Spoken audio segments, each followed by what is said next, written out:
If Unreal Engine keeps crashing inside Epic Games Launcher, especially if you see random shutdowns, graphics errors, or a desktop window manager device reset, this video is for you. In the next few minutes, I'm going to show you a simple fix that often stabilizes Unreal applications by forcing a safer DirectX mode, and then I'll show you how to verify the install files in the Epic Games Launcher. If this tutorial helps, make sure to hit like and subscribe for more quick software fixes. Let's get into it. First, open the Epic Games Launcher on your computer and sign in if needed. Once you're inside the launcher, look for your profile icon in the top area and open Settings. This is where you can change launch options for your installed game or Unreal Engine project. Scroll all the way down in Settings until you find the game or Unreal Engine entry that is causing the crash. Click it to expand the advanced options.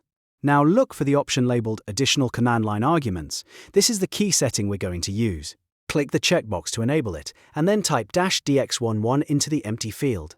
This forces Unreal to run with DirectX 11, which is often more stable if your graphics driver and Windows rendering process are not agreeing with each other.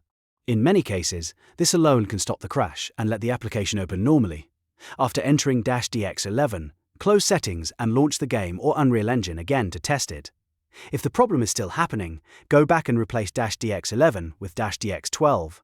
Some systems work better with DirectX 12, depending on the GPU, driver version, and the project itself. The idea is to test which rendering path is more stable on your machine.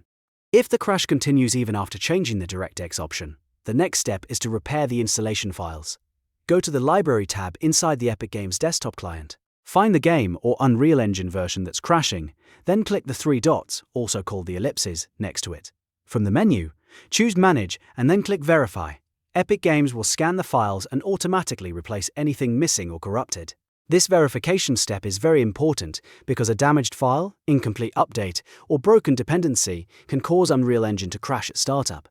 Once the verification finishes, launch the game or engine again and test it one more time. In many cases, forcing the correct DirectX mode and verifying the install is enough to fix the issue completely. So to recap, if Unreal Engine is crashing in Epic Games Launcher, first try adding -dx11 under Additional Command Line Arguments, then test -dx12 if needed, and finally verify the installation from your library using Manage and Verify. These are two of the fastest fixes you can try before moving on to more advanced troubleshooting. If this video helped, please give it a like, subscribe for more helpful tech tutorials, and leave a comment if you want me to cover more Unreal Engine fixes. Thanks for watching, and I'll see you in the next one.